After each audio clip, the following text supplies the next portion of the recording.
Hello and welcome to Quarantine Art Chats. Today I'm chatting with the extremely talented Mikaela Miller, a Fremantle-based artist and mural artist. Mikaela is an old soul with a true love of people and the arts, clearly seen with her ability to bring communities together in mural making. She has an array of exhibitions under her belt and also produces beautiful screen prints and monoprints for sale. Mikaela's public work can be found in Kalgoorlie Heartwalk, at Merredin College, Donnybrook, Oregon, Murdoch, just to name a few places, with my personal favourite being We Flourish Together for Art on the Move's Hello Fremantle Open Day, one of my all-time favourite artworks. So thank you so much for joining us. My pleasure. I'm pleased that you really liked the Flourish piece from Art on the Move. That was a good one. I love it. When you posted that, honestly, I just looked at it for days and days. I just couldn't stop looking at it. It's so beautiful. It's really yeah, it was a really special one because I was actually interning at the time with Art on the Move. So it was kind of like a bit of a parting gift from me as well. That's lovely. And it was fun kind of working a bit of a story about their organisation into the piece. So it was good. Yeah. I love the photos from that too, with, getting other people involved as well. That was really lovely. Love that. Okay, so firstly, with COVID, how are you and your family doing? Pretty good, all things considered, yeah. Obviously being in Perth is a very good thing at the moment. Yeah, we're so lucky. I think it's been just a strange ride, and that's been the case for everybody. Like, it's just like one thing changes and then it sort of changes back, or something else changes again, and it's just keeping me on my toes, but not necessarily being a bad thing. So, like, I had lots of work lined up for most of the year, and a lot of it was for public events and festivals and things like that. So obviously a lot of those didn't go ahead, and I had a lot of stuff get cancelled in a very short period of time, but then sort of other stuff came and filled in the gaps anyway. Or like people ended up reevaluating and they were doing a lot of online engagement or workshops or live streams. So that kind of, everything shifted and looked a lot different to what I had planned it to look like. Yeah. But very lucky to have still had plenty to be working on. So I'm feeling very grateful. For those who aren't like really acquainted with your work, how would you describe your arts practice?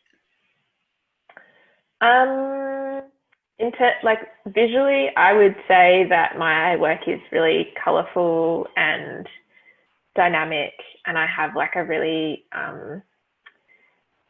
I would say distinct use of line work that I use. So I do a lot of black outlines, particularly in my murals and things, that is sort of manipulating line to create form and texture.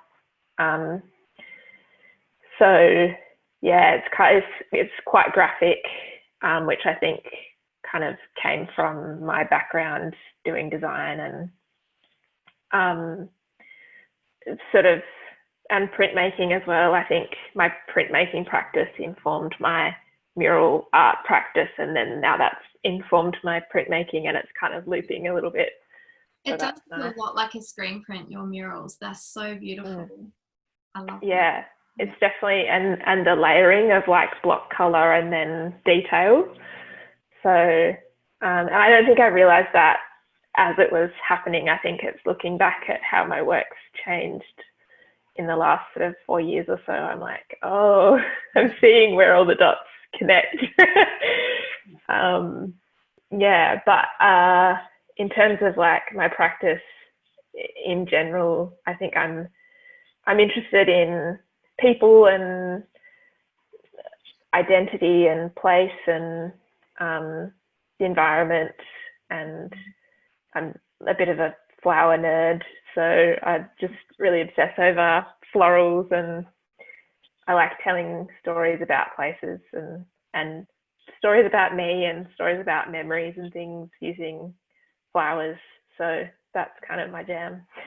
You can see that from your work too. Like I used to work in floristry and Mm. developed this really strong love for flowers. I think partly because I grew up on a mountain and it rained the whole year. So like walking into this florist was like the smell and the light and the colors was just amazing.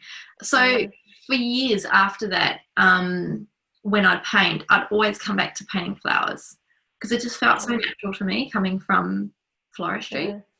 But now I'm sort of I'm exploring different options. But when I want to do something that feels natural, that that I'm comfortable doing, I do always go back to nature and flowers and stuff. Yeah, totally. Well. Yeah, I totally get that. Yeah, and that sort of that background of growing up in nature is similar. But I didn't live on a mountain. But yeah, I grew up in Perth and just I've always been like sort of coastal-ish, and like all my grandparents live here, and my granddad had a really incredible garden that was sort of like locally iconic.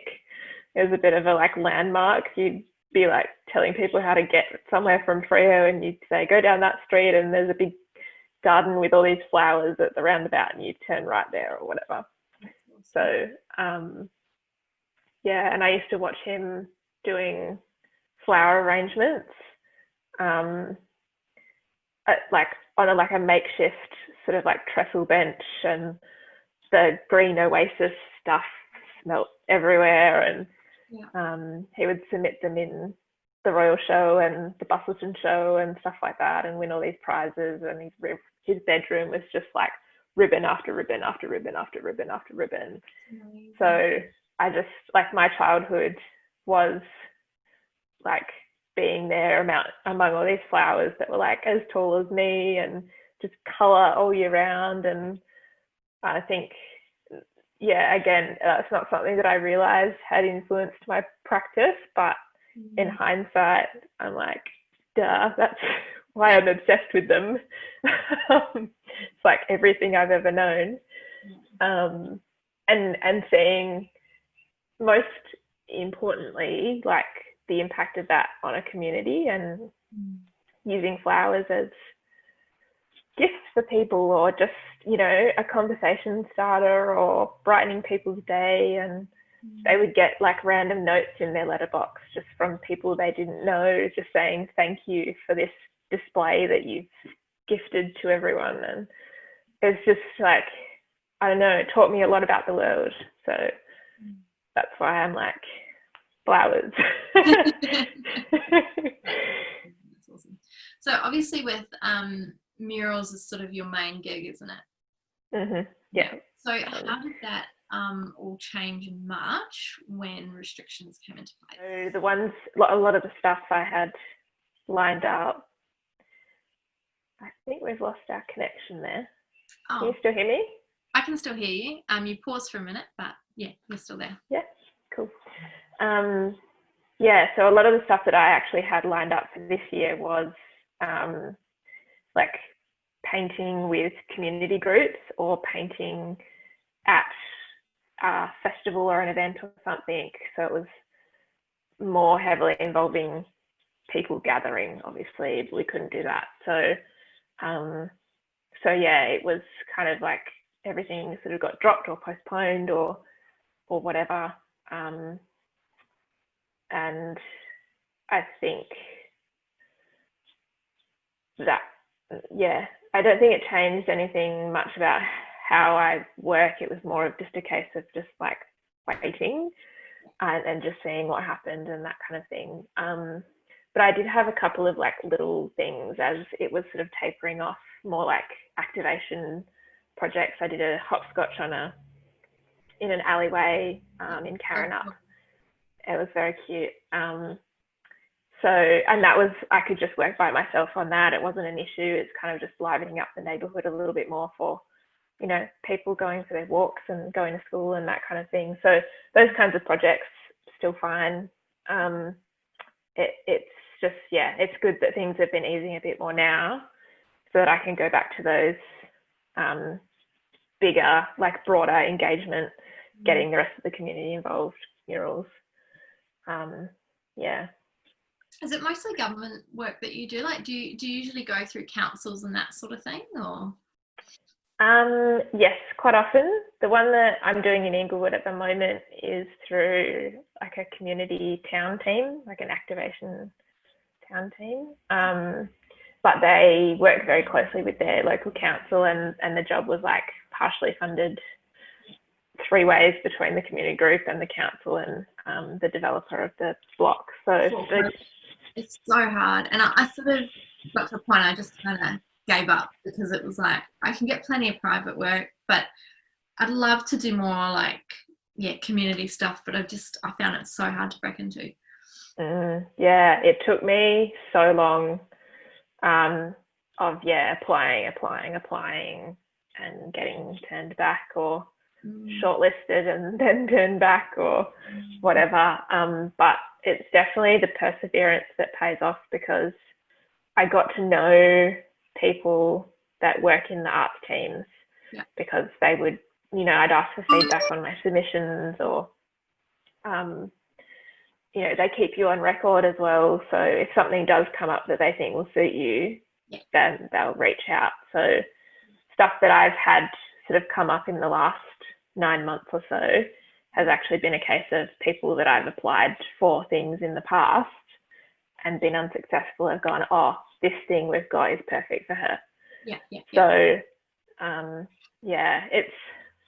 it can be really disheartening. And I remember being in that same place of like, oh God, I just can't be bothered anymore. I'm just going to leave it. But no, it's worth it so much. Like there's the ones in Perth that all the artists know are really good to work with, and then there's the ones where you're like, oh no, it's never going to happen. And then there's a whole lot in between. So yeah, it can be really hard. And I think sometimes those instances, like if you know there's something where there is a need and there's something that could be done, and there's, you know, community groups or audiences that you can engage with. I don't know if there's some way of like finding like a loophole or a way around where you can get a grant from something else, or fundraise the pain, or approach a local supplier and get them to donate it, or that's an idea actually. You know, something like that where either you can do most of the work for the council for them and just be like sign it off, or like somehow where they don't even need to be involved or something. I don't know. Yeah, that's a good idea. So just in terms of how this year has been for you, do you feel like you've sort of gained any insights out of this year? I think patience. I started this year or end of last year going, all right, 2020 is my year to kind of ramp things up and go the next level. And I was like, I'm going to apply for jobs outside of WA, and I'm going to, you know, apply for festivals, or I'm going to go international. That's a joke. That was never going to happen, was it? So I think it's been very much a case of learning to be patient and kind of just roll with the punches and not get too caught up in having super rigid goals. Like I've still got aspirations for developing my practice and developing my business and trying to get everything a bit more sophisticated and running a bit more smoothly. But the actual work that I'm producing, I have to be a bit more open-minded about what that looks like. So that's been good, I guess. You know, like having time in lockdown at home, I think has got me better at that, like setting work hours and routines and things like that I was never really very good at. It does not come out of us creators. No, and I'm very young. I'm still learning to be an adult, and I don't like routines. Mm-hmm. Yep. Yeah. I don't function on routine. I need routine because I kind of like get a little unhinged if I don't have routine for too long. Mm. But then 2 days of routine and I'm like, oh, never mind, this is boring. Yeah, I get so like bored or claustrophobic. I don't know what it is, but it's just like, I don't know, the idea of doing the same thing every day is just gross to me at the moment. And I think that's why I love what I do, because every project is different and every problem is different and every client is different. Everything I do, there's like never anything the same, which is, you know, good and bad. But like, I love being kept on my toes and being challenged and not knowing what's next. My goal was to do less mural work and more mural work that I want to do rather than just commissions. Like I got into this by doing commissions and by doing a whale and like some random stuff, like what are the ones I've done, like just logos and stuff. Like I've got into this doing real random stuff that I really didn't picture myself doing, and I got on that train. And now it's really hard to get off because people are like, oh, you just do anything. You can do anything. So, oh, yes. paint me a masterpiece for $200. You know? So now I need to get off that train and really.